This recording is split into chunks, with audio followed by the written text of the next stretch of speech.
Is this the wrong solution for New South Wales' demand for new housing? Because the corruption watchdog warned that New South Wales government is at risk for fast-tracking the rezoning of land for housing. I know a lot of you will be saying, Q, what the F you talking about? Did someone just spike your spring roll? Honey, let's go to the drawing board. Okay, in layman terms, hey at the moment, we have the Independent Commission Against Corruption, also known as ICAT, or in a layman term, known as Clapton Planet Crew. Q, why do you speak like that with that accent? Well, it's because a lot of people accuse me of casual racism. I'm not casually racist. I'm just having a freaking laugh. Because I see self-deprecation as a form of humor. You know, I like roasting people and I like equally getting roasted by other people. I find it funny. It's just fucking Aussie banner, mate. You know, just have a fucking laugh. Take a chill pill. Casual racism, fuck, mate. You're a PCA, politically correct, sensitive snowflakes. Anyway, if you haven't scrolled away, let's keep going. Anyway, this is Australia, a big slab of land as you can see. And again, acknowledging respect to the original owners of the land, the Aboriginals. Basically, the Department of Planning decides, which part of land is habitable and inhabitable, right? We have a massive amount of land. So you might be wondering, why do we have a housing crisis? Why don't we just give people more land? Well, honey, there's this thing called zoning. Zoning requires certain parts of land are zoned for residential use or commercial use, or just don't use it, yo.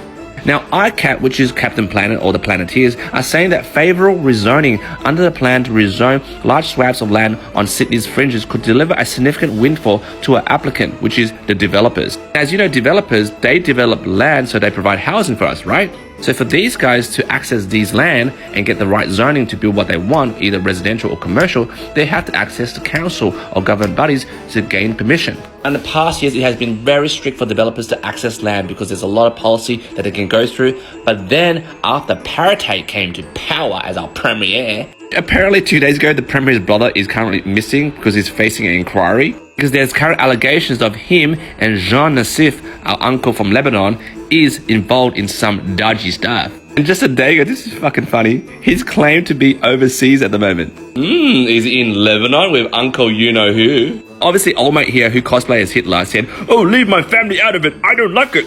Hey, why is Sydney so dodgy? To backtrack a bit, what is favourable rezoning? Well, imagine this man is sitting behind a desk and let's represent him as the government. They have fat stacks of applications, land sites applications to be processed, to be given to developers to build.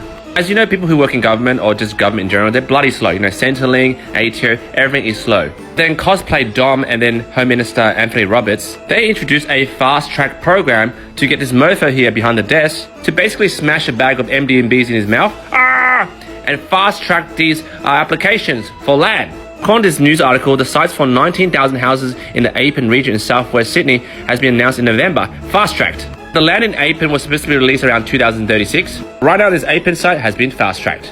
There will be other 3 sites that will be state-assessed, which means they'll sideline council. With the fast-track program, it will be state-led, which is decided by Paratate and his goons. Now, Captain Planet and the Planeteers ICAC advised that because of the potential huge lift in value from rezoning, this could prompt applicants to attempt various lobbying techniques. So what type of lobbying techniques that developers can use? You don't know, honey. They do the bribe like the Chinese. This is the Sun Tzu art of war of bribing like the Chinese, okay? Basically, approaching ministers, cultivating personal contacts in the department, like, giving them escorts, offering gifts, hospitality, invitations in informal site meetings, or otherwise seeking access to outside approved channels. Oh, Q, you're just stirring the pot. That is not true. Oh yeah, just about 21 hours ago, Downer EDA chairman joined CFO in resigning as staff come under New South Wales ICAT Planeteers microscope. I'm not making this up. The chairman of major Australian integrated services contractor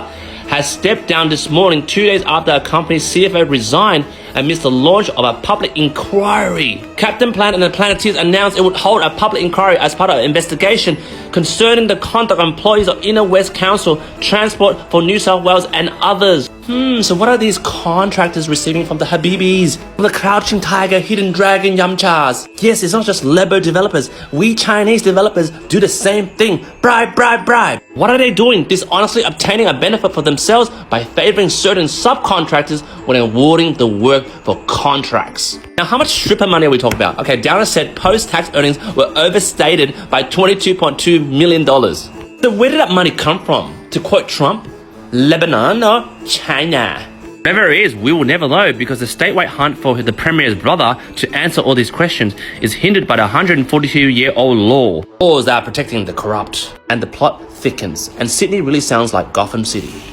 And where is Batman? Look, even though we're small potatoes in this whole ruckus of drama, you and I are actually Batman. Or Batwoman, whatever. Understandably, we have a demand for housing. Vacancies are so low, rent is so high, there's shortage of land. But is it worth fast-tracking this process, but then there's so much drama over here? Is it really worth rushing the process just so that you can get a new home? At the end of the day, the new home is built by dodgy you-know-whos. Jump in the comments, I'd love to read your thoughts. What do you think? Hey-ya!